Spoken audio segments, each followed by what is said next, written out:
Well, hello, ladies. Very exciting news. We wanted to get together and share what that exciting news is. And Kathy, you're an author. Oh, no. Yes, you are. Yay, we did it. And so we're really excited to be able to share with our audience a little bit about the book. And I'm very excited to introduce Rose Maria.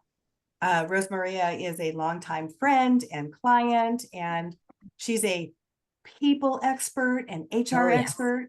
And the reason why we felt very compelled to have her join us is because she has a publishing background as well. So who better than to facilitate and ask you some questions about your journey with the book? Kathy, you and I go way back. I would say 1999 is when we first met, when you That's were true. a previous company where I met you. And I'll just tell you, I just fell in love with you back then. And Oh, there's something about your heart and how we connect with each other is just amazing. I just love you so much. Anyway, I let's just get started and talk about this book thing because you obviously have a little sneak preview on your background there. I think it's called The New World of Work. that's right. There it is.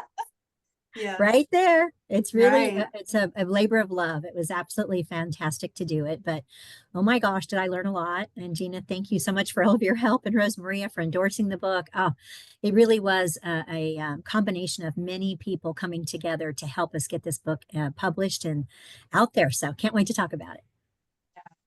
So Rose Maria, I know you had wanted to ask Kathy some questions about her journey with the book and some other things.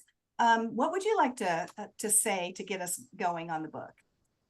Thank you, Gina. First, I'm so honored to be with both of you and talk about this great book that Kathy is contributing. I want to mention how long I've known Kathy, since 2007, when I was at the Orange County Register. That is my introduction to Dawson and Dawson and Kathy and her great team. And Gina, I think the three of us have been so wonderfully working together to find people their new career. I don't know how many people we've placed, but I know it's a very high number. Yes. Absolutely. Yes. And I'm so grateful to Dawson and Dawson, to Gina, to Kathy, for the audience to know. It's really hard to find a recruiting agency that partners with you and really understands the kind of candidate that you're looking for. In any of the jobs I've worked in as an HR professional, I've always looked for someone that, of course, can do the job and has the skill to do the job, but something a little bit more, a little Mhm. special, someone that Right. has a heart, someone that wants to be part of a bigger organization. And you've both understood that assignment so well. And I think that's why we've worked so well together since Right. 2007. Yes. I'm so excited for Kathy to have this book now because I've worked in publishing for 25 years and have Wow. known so many journalists who this is their life's dream to write a Right. book. Mhm. And some actually get to publish a book, many don't. It's not an easy thing to do. And Kathy has tapped into her many years of servicing, helping people to find their new career, and packaged it up for us in this wonderful new book that she's written. So I'm so excited to talk a little bit more about the book and also to draw out a little bit of the inspiration that Kathy had for the book. So I'd Yeah. like to begin, Kathy, by asking you, how did the inspiration for this book begin? Where did this start? Gosh, well, I mean, I have 43 years experience in the search and staffing business. I worked for somebody else for about 26 years and then on my own the last 17 years. So it's been a labor of love, really knowing how to help people help themselves and help them myself, right? And my team get really meaningful life journey jobs, right? The kind of job you know you're going to be with until you retire. That is really not something many people can do these days, as we all Mhm. know. Mhm. So through those years of kind ton of frustration and seeing the candidate side and watching these people who were very, very good at their jobs not be able to get more meaningful work at another level in their career, or maybe they're just starting out, they're extremely bright, nobody will give them a chance, right? Those are the two ends of the job searching area. Right. And then the middle people who said, oh my gosh, what have I done? I got a degree to be an attorney, and now I'm a lawyer, and I don't really want to debate anybody about anything. What do I do now? So I realized there is a very big hole in our society today, very a shortcoming, if you will, of people not being able to find the work that I have was so successful in finding myself. And it wasn't by any strategy I've outlined in the book, by the way. It was just by sheer luck. That's how I found Right, getting into right. recruiting. So what I ended up doing is I ended up just saying, I've got to write this down. I've got to make sure people know they have the power to do whatever they want to do. They don't need to look at other people or other processes, and they don't need to have someone tell them no ever again. What they need to do is figure out why they're being told no and how to make sure that never happens again. So that's what the book has really been designed for. And I was very lucky to have Patty D. Dominic, who is my co-author here, help mentor me as my coach and my co-author on my very first book. So I'd like to make sure she gets great credit because she is due that credit. And she has 30 books. So there's a few on the shelves that you can check out of hers. But that's what inspired me, was hearing and seeing and feeling that big hole, that gapping hole, and then knowing that I could control some of those people's destinies and help them find more meaningful work. And so I said, yep, let's do it. Let's make that happen. And she had a book, was called The New World of Work, that she wrote in 1997, I believe. And it was more of a pamphlet. It was a very thin, just help you get more positive confidence and get your sights on what you can do. And it was lovely for the time of the years that she wrote it. But the idea was to upgrade that book and to make it into what it is today. And that's what you see on that screen right there to my left. It's a beautiful book, and it's about 155 pages, and there's a lot of real valuable information. So I'm excited about it. That's wonderful. Wonderful that you had that mentorship. So important. I think I also want the audience to know what a wonderful person you are and how many people you've helped. This is not just about business for you. You've placed people and not charged for it because you have such a giving heart, and you've wanted to just find a place for a certain individual, and you will offer up that person at no cost. And so I love that about you. It's not just the business. There's another side to it. Yeah, I think you're right on there, because the people that approach this type of business without any passion or no ability to put themselves in the other person's place, they shouldn't be in this business, because they're the ones that say no, no, no, and you call them and they never call you back, and they really give recruiters a bad name. So in the book, it talks about how to find your own job, not really working with recruiters, but it does go into how to manage a recruiter relationship if you decide you do want to do that, because they are important and they are good to use. However, you've got to use them in the right way, and they're not all alike. It's like people in general, right? I always tell people, we place people. They're the most unpredictable thing that you'll ever want to place in your life. Yes. Yes, by far. Kathy, there's a lot of people that are going to watch this and have said at some point in their life, gosh, I wish I could write a book. What are some of the challenging things you bumped into in putting together this book that someone else might benefit from knowing? Yeah, that's a really good question, because I didn't really know what I wanted to do and how I was going to do it. And so having a mentor was really important. And if people do want a mentor, I have some great referrals that I'm happy to send their way to help them with this. It would not be me. That's not my thing, but I'm happy to give referrals to that. So I would tell you that being organized is a fundamental thing you have to be if you're going to be a writer. I have a lot of data in my mind, as you can imagine, 43 years worth. So, and it rolls around all over the place. And if I wrote every single thing down that I had in my brain, I'd still be writing today. So that's not going to work for most people. They're not going to be able to listen and understand how you're doing and how you're writing that book is to the audience. So organization, write for the audience that you seek to motivate or move in some way. And the third thing is to actually contribute to make the world a better place. So if you have something that you think somebody would benefit from knowing, I believe it's in your heart to share that with the world. Now, maybe it's just your best friend and their buddies and otherwise, but you need to give that information out there. They say 80% of the books don't get read.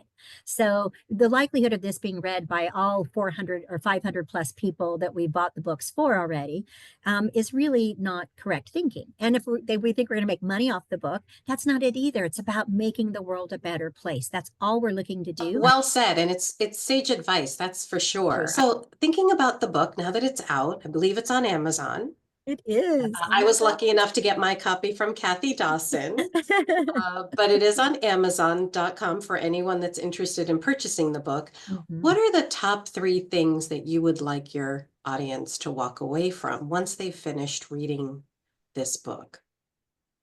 Such a good question. The first thing that they need to come away from that book is having confidence in themselves. I say this a lot when I'm speaking in public because I believe that one of the biggest frustrations that anybody can have is not being able to be confident whenever they're trying to get something done, whether it's a meeting, whether it's just a casual conversation or a tea with somebody. They need to walk in that door being confident about what it is they're contributing to that meeting. If it's an interview, it's the same thing. If it's a personal meet, it doesn't matter what it is. So confidence really is the key that unlocks the door for most people. I am not a psychologist, so I cannot give them the confidence that a psychologist could. So I would recommend that they seek that help as well.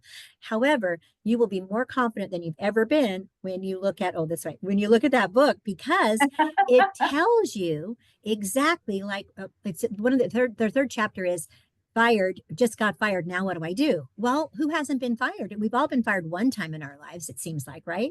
Me, it was the pizza delivery, but pizza parlor when I was 16. But, it is interesting because you'll always remember that experience. So what we want to make sure is that people have confidence in what they're doing and they get prepared for that.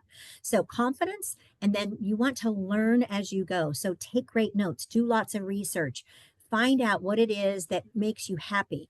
There are so many different people. Personality assessments are really good too, because it helps you understand where do you fit. If you're naturally quiet and more reserved, you don't want to get into marketing probably, right? What you want to get into is you want to get into data analysis or some sort of work where you're using your mind and your brain, but not necessarily your mouth. If you are more outgoing and friendly and you are very much a contributor and want to be in the public eye, then maybe you need to be in some sort of marketing or business development or customer service so that you can truly use those skills. So understanding who you are is the second thing. So confidence, understanding who you are is the second thing. And the third thing is finding that passion that it works with your personality type and then getting excited about it. Now, it could be my son likes to run. He's an ultra marathon runner.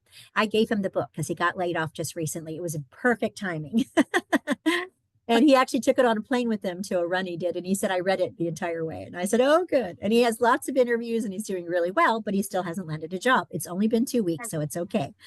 So I'm excited to be able to say to my son, Jonathan, here's something you can read, because he's not going to listen to his mother, but he will read the book and he will take the information from that. And so I'm sure he's going to do fine. So those are the things I really want people to take away when they read the book.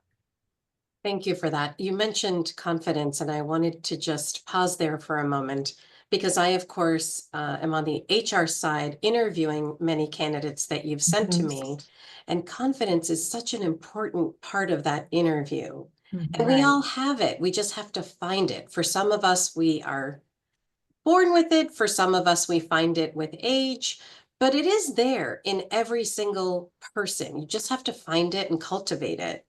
And I'm so glad you spent a few minutes on that topic because it is an important part of finding a job. Absolutely. The most important. Yes, and some people don't get hired because they are demonstrating that important confidence. Yeah, right. And I think Gina, over time, I was going to say, Gina, what percentage is based on culture fit and personality? 75 to 80% is based on. Can you believe that? I mean, that's a lot. That's the whole job. The hard part is when someone is looking for a job and they're getting, they're sending their resume everywhere, and maybe 200 jobs they applied for. At some point you go, what's wrong with me? So it's hard not to stay confident. And if you're interviewing for a position that is really perfect, you've got to find someone to you've got to like reach down to your toes and find something about that job that you can share that that employer does want to hire you for. That's right. So, Something compelling, Gina. Exactly. yes, I read yeah. just recently that one gentleman, 1,500 resumes he sent out. Wow. He'd been looking for over a year and he finally got a job. Finally, Wow. he only did 2 face-to-face interviews. Wow. Wow. So that's not a good number, right? That's a Yeah. problem. It's And that's going to difficult. take a lot of time for everybody to get hired. More laborious hiring processes, right, are also happening. And with the Right. layoffs and all these other things, you just have to be on your mark when you show Right. up, and you've got to make sure every single thing you thought of. Mm-hmm. And I'd say also the thing that Kathy has always said since I met her, there is a job for everyone. Absolutely. There is a job for everyone. So treat them with respect. I think that's a thing. And try and lift people up like you have done for so many people, Kathy, including Like we myself. all have. We all have done on this call. You bet. Yeah, That's right. It's right, not right, just about the work, even though the work is supposed to be meaningful and helpful in the world and you and what you believe in, but it's not really about the work. It's about what the mission and vision is of the company that you're working for and how you right. align with that. And if you don't align with it, like if the old days, they'd say, I don't want to work for a company that makes cigarettes. And I was fascinated by that because I'm like, well, cigarettes weren't that bad back then. We're talking 40 years ago now, right, guys? So they were smoking everywhere. And so it was crazy because they really, really would not do that. And I was very proud of them saying, oh my gosh, that's taking a stand right where their morals and values are. And it's important to be that way. If you're with a new company and you don't know their politics, let's say, or you don't know how they feel about D&I or things like that, there's so many things that can interfere with the work. So make sure the culture is the right culture first. Right. Thank you, Kathy. You touched on something else when you were giving us your top 3, and that was passion. So passion, I want to share. We don't all know what we want to do when we come from a college degree into the workforce. Mm. And there haven't traditionally been a lot of resources to help with that. I think a lot of assessments, like you mentioned, could help. There's Mhm. many out there that can help kind of drive a job that might be happy for an individual. But that's a hard thing to define. And so I was Right. wondering if you could help a little bit more, help the audience understand a little bit more what that means to have passion for work. Because I'm very lucky to have worked for a CEO early in my career who geared or steered me toward, I would say, the HR arena. And I'm so glad that he did that because I found my passion with his Certainly help. did. You certainly Right. did. I don't know that I would have landed in HR without him giving me some direction. And he was my first true boss in business. So Wow. that passion, a lot of people find it, a lot of people don't find it. How can Right. we help people? Yeah. Well, I think there's 2 things I want to say about that. The passion for the work comes with time and more information about that. And I'll get it back to that in a minute. But I just went to a meeting at lunch today. And it was a human capital meeting. You would have loved it. And when we introduced ourselves, they said, what degree did you get when you're telling us? And it was so interesting because 95% of the people are not doing what they went to school for. Mm. 95. Wow. So I Wow. was excited to talk about that in our interview today because I want people to know it doesn't matter what your degree was in. It's okay. You can do something different if you want to. It's up to you. It's about that confidence we're talking about. So let's go back to passion then for a minute because I wanted to give them the data on that because that's the numbers I'm throwing out. You'd think I'm making them up, but they're real. They're real time right now, 2025, and it's April 1st, and it's not April Fool's Day. It's all real stuff. So about passion. So I think about passion this way.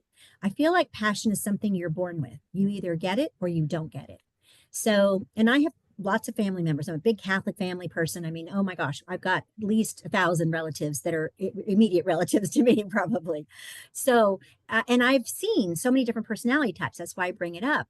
And some of them are just, they get on it, they make it happen, and you can't even tell the difficulty they're having in their day-to-day operation. You would never know that their dog just died that day or their little kid just got, bullied in school or whatever it might be that's going on in their lives.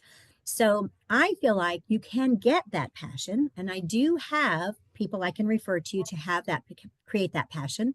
And they will help walk you through what it is that you think is valuable in life today, and what is your purpose for being here on the earth, way back to that part of it, right? And what do you want to be responsible for as you continue your life? Because you only get one life. This is it, guys. This is it. One time. So we want to make sure that it's much better than it could be if you didn't take control and direction of it. So passion is that for me.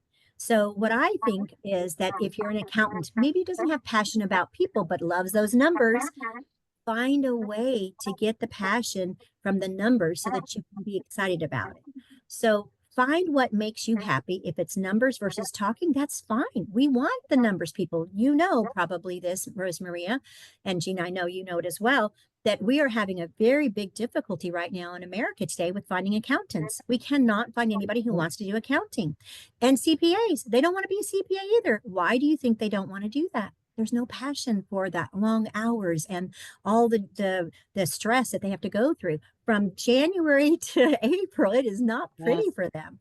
And then there's October that comes up, right? So they're deadline driven, and they don't want to be held accountable to that kind of schedule while they live their lives. So I applaud them for not doing it, but who's going to do it is what the question is.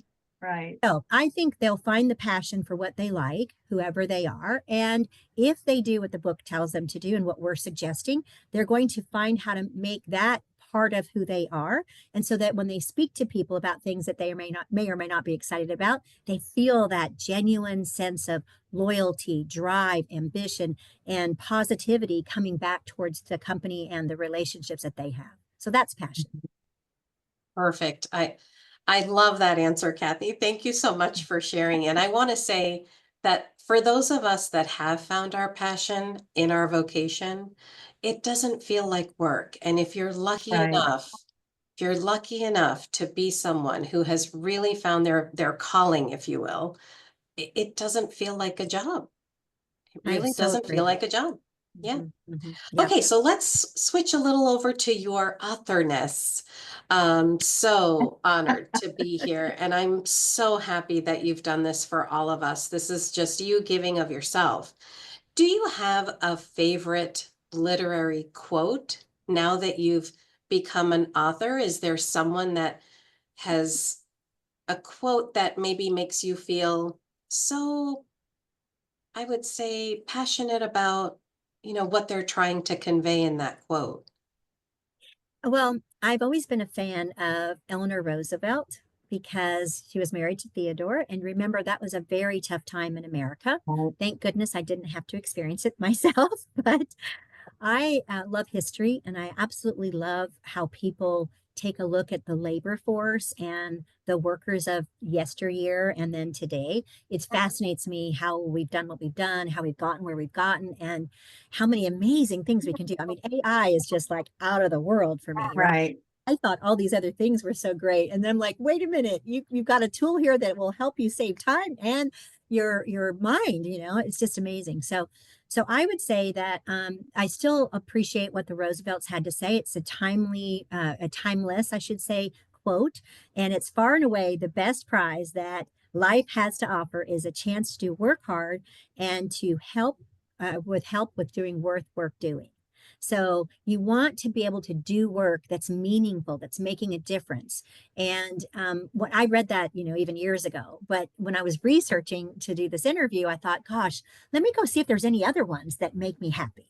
And of course I found lots of them, but none that really touch my heart like we're talking about, because it's allowing everybody, like Gina said, there's a job for everybody and a person for every job, right? I mean, you're able to do that. So let's make that happen for more people versus having so many people with mental health problems because they can't get gainfully employed and they don't think they're worthy of a job, which is unbelievable to me. That is a criminal statement in my mind. Yeah, it doesn't surprise me that that's your favorite quote because it speaks to the Kathy that I know.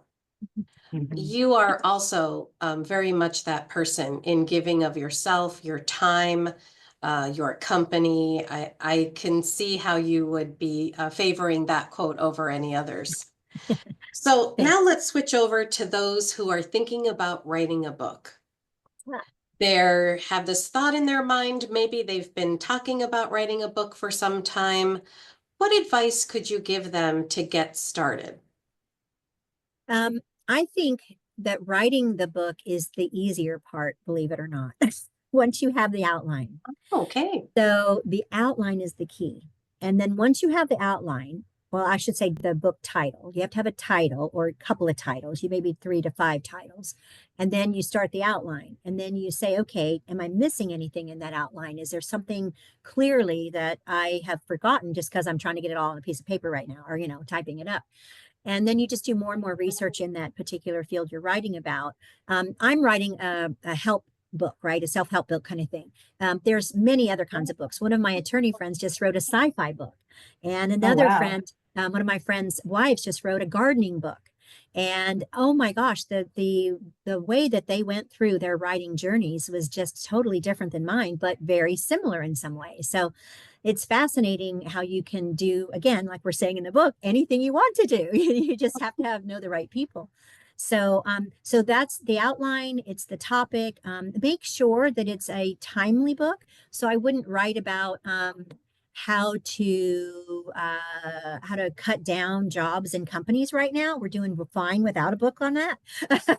So, make sure that it's something that there is a reader, there's an audience that's going to be interested. Right. Like the gardening book, she spent a lot of money and a lot of time on it, and it's huge. It's a tabletop book. It's gorgeous. I haven't bought it yet, but I'm going to. And it took her time, a lot of time to get that book together. And she had a publisher who she had convinced to help publish for her on their dime, it seems like. So I don't know the details, but it was really fascinating to hear her story. And then the other people that have written books that I know too. So outline, topic, a very good topic, and then a plan of action of how to get it accomplished. Have a deadline, meet the deadlines. And if you can't meet the deadlines, then you should probably rethink about when you should write that book. Because if it's getting in your way and you're not able to do, say, your real job, or do your real family thing, then maybe put it on a pause for now. Because you've got to be able to think. I do know some people go to these wonderful resorts and they spend like a long weekend and they write, and do all that kind of stuff. And I thought maybe I should do that. And I thought, no, I'll just want to be at the resort. And enjoy your time. Yes, exactly. So I'm going to do that later. That's very helpful. Very helpful. Thank you for sharing. And so now that you have this book out there on Amazon, I'm so excited. I bought one for all of my team members on my HR team because I want to make sure they get the Kathy Dawson way. And I just think it's such an important read. And I have a team that is earlier in their career, and this is going to be a great tool for them to keep on their desk. So my last question really is about the future. Do you think you will be writing any more books for us? With all of your years of experience, you have so much to teach that one book surely isn't going to get it all out. Do you have any other ideas for book titles in the future? I do actually. I've got lots of ideas, as you can imagine. Can you share? I can. I will say that I've always wanted to write books. I've since I was younger, maybe in third grade, I found that I could write better than most people that I was hanging out with in third grade. And so my girlfriends would say, "Oh, I like Johnny," or my guy friends say, "I like Susie," and I would write love notes for them and give them to them, and they would pass them back and forth. So it's kind of matchmaking even in third grade, if that's it's kind of a weird thing to say, but it's true. And so I wanted to write. I thought, oh, I can teach and write. And I was, 16, I think. And there was nothing I could write about other than my big fat family, which is great. It's like big fat Greek wedding kind of thing, so lots to write about that. But anyway, so I would say that I thought in the beginning I wanted to do more motivational books like positivity and, make the world a better place and you can do it kind of things. So some of the books that I've got here, The Art of Finding Your Career That You Deserve. So this book is more generic in that it has all kinds of resources for the person, but the next book is going to be more specific about a client like you know, how do you go find really good people? And if you're going to use an agency, how do you work with an agency? But if you're not going to use an agency, what's the secret to sauce to getting the quality people that we get? Because you're not going to use that when you can't. I mean, it's going to be fine. And I want you to have that information so you can teach your team, you know? So anyway, the second book will be more focused on that. And then living the life you choose. I feel like that's something people don't know that they can do. Interesting. Yes, that's The right. power of resilience also. Talked about confidence. Well, if you don't have confidence, then you're not going to be resilient. So you've got to have one after the other. But I get knocked down all day. You know, I get people who reach out to me and they'll say, no, no, no, no, no, no, no, no, no, no, no, no, really nicely, but they say no a lot. And we have to reject 80% of the candidates that we have because they're not matching certain key requirements our clients are looking for. It doesn't mean they're not qualified for a good job. It doesn't mean that at all. So I want that 80% of those people, you know, I want that to be, I want those people to have a happy life too. And they don't have to do it in a big way. They can do it in a small way. There's phases of all this, right? Right. You have so much to teach us, Kathy. Right. You have years of Well, experience you have a few more if you would care to hear. dealing with all kinds of candidates from all walks of life. You have so much to share. And I'm so glad to hear that there are some more books on the horizon that are going to come our way. Again, I'm so honored to be asked to participate in this discussion today. I have really enjoyed reading the book. And as I mentioned, I got it for my team, so they're going to start reading it as well. Amazing. But please remember how important it is to share all of your experience and continue writing so that we get more of your knowledge and all of your years of experience owning Dawson and Dawson. And for the audience, please remember that the book is available on Amazon.com. And we're looking forward to more books from Kathy Dawson. Thank you for having me. Awesome. Thank you. You. This has been great. Thank you so much, Yeah. everybody. Bye-bye. Thank you. We really appreciate it.